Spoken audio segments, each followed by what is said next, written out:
At times, we got to jump over some pretty thick seams with our machines, especially if you're maybe doing some jeans, hemming them up, or going over something for a home deck project. We're going to show you how you're going to use the height compensation tool. Now, it is white in your accessory box, and it often blends into the white drawers. So dig in there before you say you don't have one. Probably do. It opens up, and we've got different levels we can use depending on how thick of a seam we're jumping over. So let me go ahead and do. So I'm going to go ahead and first make a seam that we're going to do a little top stitching. So before we do how to hem a pair of jeans, I'm going to show you something that you can use and get a nice top stitching part here. What I'm going to do is I'm going to open it up. I'm going to lean the seam to the side. So there's 3 layers on this side and 1 layer on this side. I'm going to show you a quick little cheat method. Now, in your accessory box is foot number 5. It is your blind hem foot. Blind hem foot happens to have a guide in here, which I'm going to use to make a perfectly guided top stitching for this seam before we turn up the hem.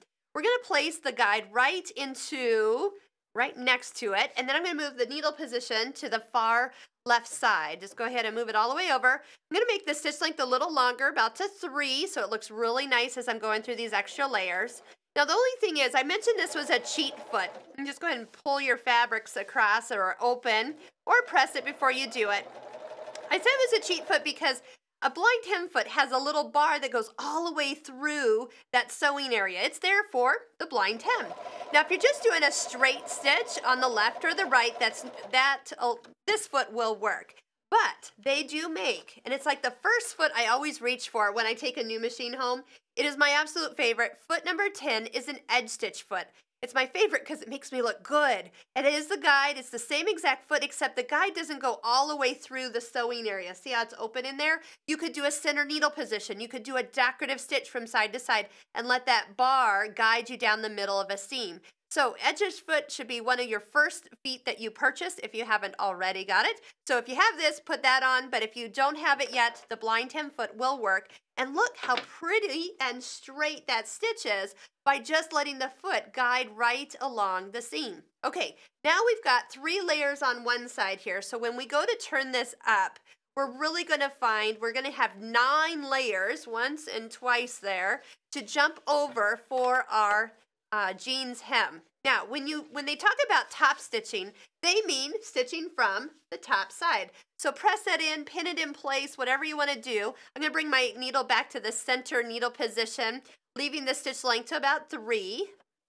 And as we sew, we're going to approach this part that everybody says, oh, I get skip stitches, I break needles, that type of thing. So here's what we're going to use. The height compensation tool is exactly what you need. Set your needle to stop in the down position. So as soon as your foot starts to go up the mountain, see how it's starting to lean up towards us? We're going to stop. Lift up the presser foot. And for this seam, about 2 of these layers are going to be enough. If it's really big, use all 3, but 2 is going to be fine. Take the 2 layers, come underneath the foot back here, slide it to the needle. Now, it's going to look like you don't have the presser foot down or up, but do make sure you come back behind the machine and lower that down. Now your foot is on the top edge or the plateau. Look, I don't even have to push it through. It's evenly guiding because the foot is now pushing evenly on the part that is supported by the tool in the back and the seam that it is now on top of, kind of like up on the plateau.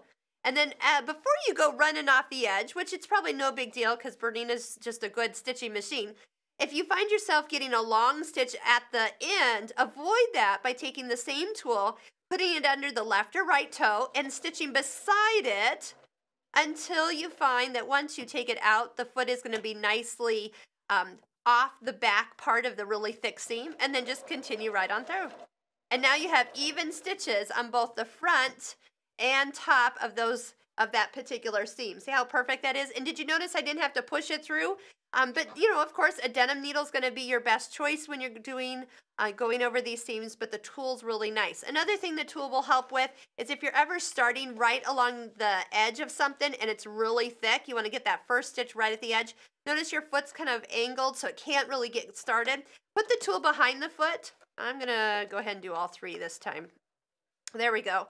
Now when we stitch, and lower down that presser foot. That first stitch is going to go right along the edge without having to have any issues as we start to sew. And away we go.